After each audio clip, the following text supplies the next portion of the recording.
Okay, listen up. If you're a guy, there's a really good chance you're making a simple mistake every single day, one that could be silently damaging your prostate. And no, the solution isn't about some expensive pill. It's about a habit most of us never ever think twice about. Yeah, I know. It sounds a little weird, right? How I pee affects my health. But according to urologists, the answer is a huge yes. A lot of men just assume that things like a weak stream or getting up all the time at night, well, that's just part of getting older. But what if it's actually connected to how you're doing it? All right, let's dive right into this. We're going to start with the single biggest and quietest mistake that so many men are making. So there it is.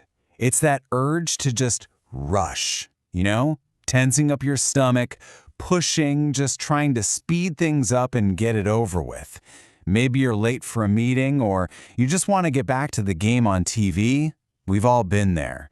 But this little habit, this thing that seems so harmless, is actually setting off a chain reaction of problems inside your body. Okay, think about it like this. It's a great analogy. Your bladder is like a full water balloon. When you strain and push, you're basically squeezing that balloon as hard as you can. And guess what's sitting right underneath it? The prostate. It's a soft, kind of spongy gland, and it was never designed to take that kind of constant, artificial pressure day after day. And all that squeezing leads to another big problem, something called residual urine. See, when you force it, your bladder actually doesn't empty all the way. That little bit that gets left behind, we're talking just 10 to 30 milliliters, it just sits there. It becomes this stagnant little pool, which is the absolute perfect breeding ground for bacteria. And that can lead to infections and even more irritation. This chart lays it out perfectly. Look at the left side. Forcing it means pressure, irritation, weak muscles, and not emptying completely. But on the right, just letting things flow naturally does the exact opposite. It protects your prostate, it preserves your bladder muscles, and it gets the job done right. The bottom line here is simple. Stop fighting your own body. Just relax and let it work the way it's supposed to. So, okay, enough about the problem. How do we actually fix this? Well, let's get into our first solution. It's a super simple, science-backed method, and it's called the double voiding technique. And it really is as easy as it sounds. Step 1, just go like you normally would, but without any of that pushing or straining. Step 2, when you think you're done, don't just zip up and rush off. Just wait. Wait for about 10 or 20 seconds. Then for step 3, just lean forward a little bit. That tiny change in posture is often all it takes to release that last bit of urine you didn't even know was still in there. And get this isn't just some clever trick. We have the data to back it up. In studies with men who have BPH, that's an enlarged prostate, which is really common, practicing this for just 3 months reduced their leftover urine by an average of 40%. That is a massive improvement from just taking a 20-second pause. So what's the secret here? Well, it's not a secret at all. It's just biology.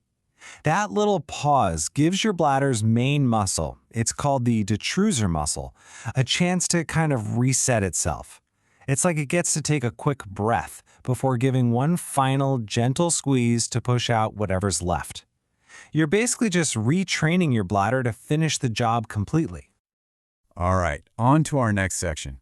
And I'll be honest, this one can be a little controversial for some guys. But the medical evidence is crystal clear.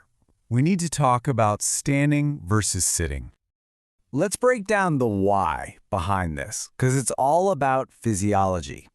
When you stand, your pelvic floor and your ab muscles are naturally a little tense, to hold you upright. That tension can actually put a little kink in the urinary tract. But when you sit down, everything just relaxes. The muscles let go, creating a much straighter, more direct path for the urine to flow, which means a more complete and effortless emptying. And the numbers really tell the story here. For men with prostate issues, sitting down means leaving, on average, 25 milliliters less urine behind. Okay, that's about 5 teaspoons. It might not sound like a ton, but multiply that by how many times you go in a day, every day.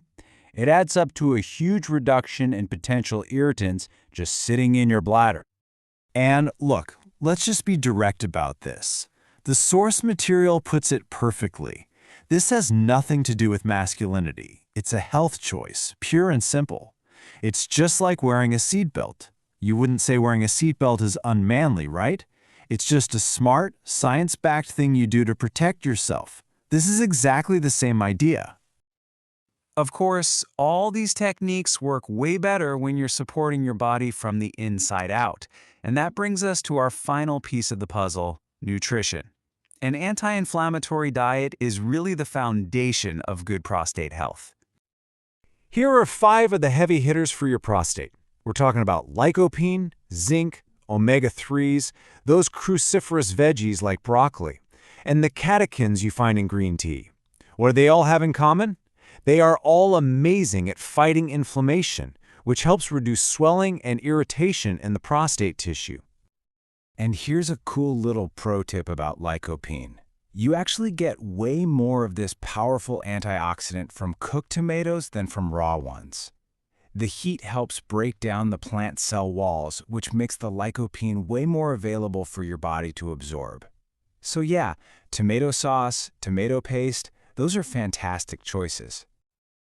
Now check this out. Your prostate gland has the highest concentration of zinc of any organ in your entire body. It's that essential. And just a small handful of pumpkin seeds, maybe a quarter cup, can give you almost half of all the zinc you need for the day. So easy, so powerful. When it comes to omega-3s, the expert advice is super clear. Try to get at least 2 servings of oily fish every single week. The anti-inflammatory benefits are proven, and they provide this incredible protective shield for your prostate. All right, we have covered a ton of ground here, so let's bring it all home. Let's boil it all down into a really simple, actionable plan that you can start today. Here it is, your 4-step prostate health action plan. Number 1, stop forcing it. Just let it flow naturally. Number 2, practice that 20-second pause, the double voiding technique. Number 3, choose to sit down when you can. And number 4, fuel your body with those amazing anti-inflammatory foods. See, none of these are huge, drastic changes. They're just small, simple adjustments that, when you put them all together, create this powerful, protective effect for your health down the road. And I really want to leave you with this powerful message from the source material. You know, it can be so easy to feel kind of helpless when you're dealing with health stuff. But it is so important to remember that your body has this incredible ability to heal. It has not given up on you. There is always room for positive change. Each one of these small steps is an investment in your future, in your long-term health, and your quality of life. The power to make these changes is completely in your hands. So the only question left is, are you ready?